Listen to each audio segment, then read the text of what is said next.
Bismillahirrahmanirrahim. Assalamualaikum warahmatullahi wabarakatuh. Alhamdulillahirabbil alamin. Wassalatu wassalamu ala asrofil anbiya'i wal mursalin wa ala alihi wa sahbihi ajma'in. Amma ba'du. Pertama-tama marilah kita panjatkan puji dan syukur kehadiran Allah Subhanahu wa taala yang mana telah memberikan kita nikmat kesehatan dan kesempatan sehingga kita dapat menjalankan aktivitas kita sebagaimana mestinya hingga saat ini. Sholawat berangkaikan salam tak lupa pula kita hadiahkan kepada junjungan kita Nabi besar Muhammad Sallallahu Alaihi Wasallam.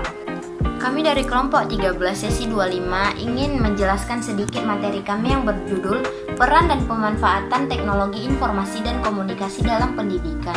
Sebelumnya, perkenalkan saya Putri Ayu Zulhijjah Nasution dengan NIM 22329025 dan rekan saya Prazilia Lovia Putri dengan NIM 22329024 dan Rahmia Mailani Putri dengan NIM 22329026.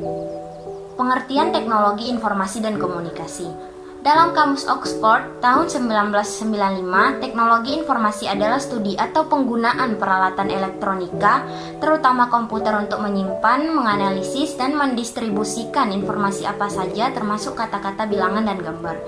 Teknologi informasi dan komunikasi mengandung pengertian yaitu segala kegiatan yang terkait dengan pemrosesan, manipulasi, pengelolaan, dan pemindahan informasi antar media. Contoh teknologi informasi dan komunikasi yaitu komputer, internet, teknologi siaran langsung, teknologi penyiaran yang direkam, telepon, dan lain-lain. Peranan teknologi informasi dan komunikasi dalam pendidikan. Teknologi informasi dan komunikasi juga sangat berperan dalam bidang pendidikan, yang artinya dapat meningkatkan kualitas sumber daya manusia, sehingga kesejahteraan negara pun ikut maju. Peranan dalam bidang pendidikan yaitu 1. Sebagai infrastruktur pembelajaran. Teknologi informasi dan komunikasi sangat berperan sebagai infrastruktur pembelajaran di mana bahan ajar tersedia dalam format digital. 2. Sebagai sumber bahan ajar. Kini sumber bahan ajar para tenaga pendidik tidak hanya bisa didapat dari buku saja. Teknologi informasi dan komunikasi juga bisa dijadikan sebagai sumber bahan ajar yang mengikuti perkembangan zaman. 3. Sebagai alat bantu dan fasilitas pembelajaran. Sebagai alat bantu dan fasilitas pembelajaran, teknologi informasi dan komunikasi akan membuat proses belajar mengajar menjadi lebih inovatif dan menyenangkan. 4. Sebagai skill dan kompetensi. Penggunaan TIK harus proporsional. Maksudnya adalah teknologi informasi dan komunikasi bisa masuk ke semua lapisan masyarakat, tapi disesuaikan dengan porsinya masing-masing.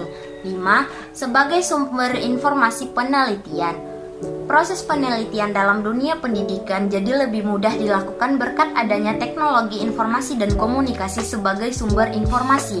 Keberadaan teknologi informasi dan komunikasi juga membuat seorang melakukan penelitian jadi bisa dimanfaatkan dan diketahui oleh orang lain.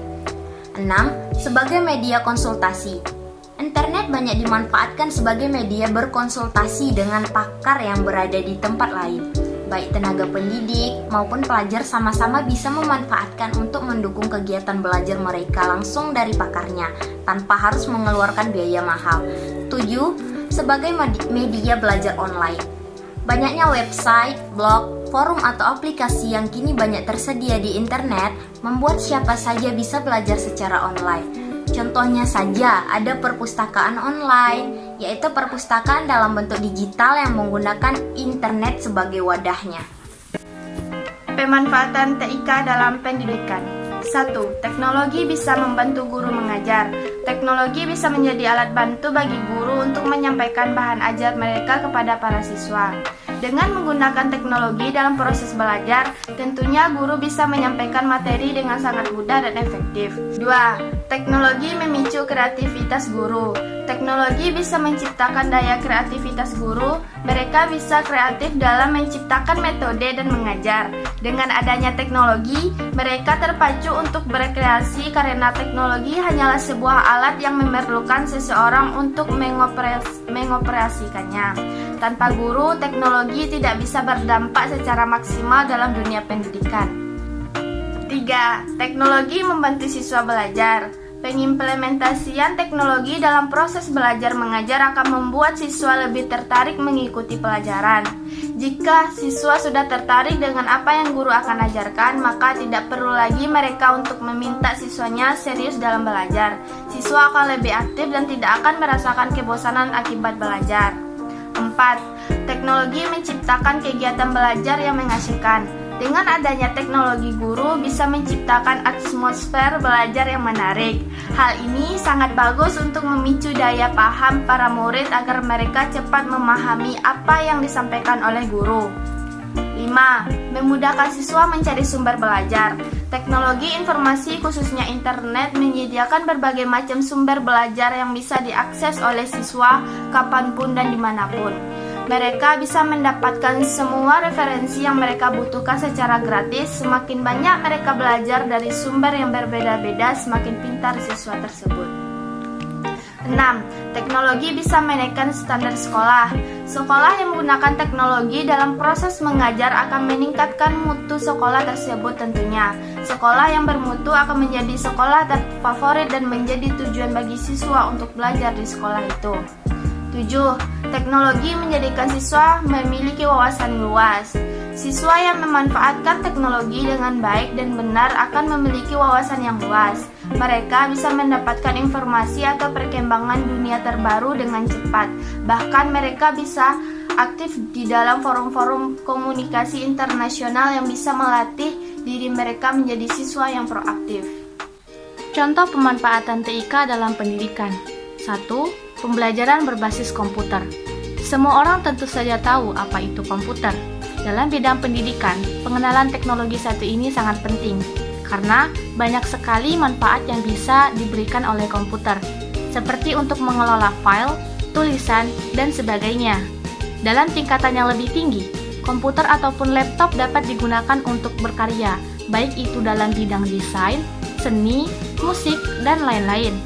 Banyak model pembelajaran berbasis komputer, di antaranya adalah computer-based instruction, computer-assisted instruction, computer-based training, dan computer-based education. 2. E-learning. E-learning adalah sistem pembelajaran yang memanfaatkan teknologi komputer dan internet sebagai media pembelajaran. Siswa dapat mengakses materi pelajaran itu berupa video, gambar, teks, ataupun suara di mana saja tanpa harus bertatap muka dengan pengajar. Sistem seperti ini tentu saja dimiliki oleh berbagai universitas terkemuka di Indonesia.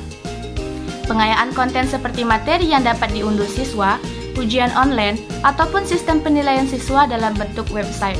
Sistem pembelajaran e-learning umumnya tidak menggantikan model belajar konvensional di kelas, tapi hanya sebagai pendukung kegiatan belajar mengajar siswa dan memberikan kemudahan pengajar dalam menyampaikan informasi kepada siswanya. 3. Blended learning. Blended learning merupakan metode pembelajaran yang mencampurkan pertemuan tatap muka pengajar dan muridnya secara online tanpa terbatas jarak. Pengajar akan memberikan materinya secara real time melalui phone conference, video conference, ataupun chatting online. Mereka dapat saling memberikan feedback, baik itu berupa pertanyaan, jawaban, ataupun pernyataan. 4. Perpustakaan digital.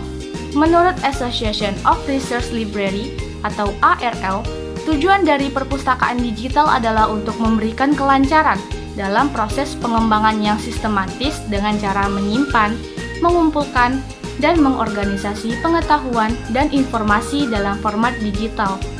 Siswa dapat mengakses buku-buku dalam bentuk digital dan mempelajarinya tanpa harus datang ke perpustakaan langsung atau harus membeli buku dalam bentuk fisik.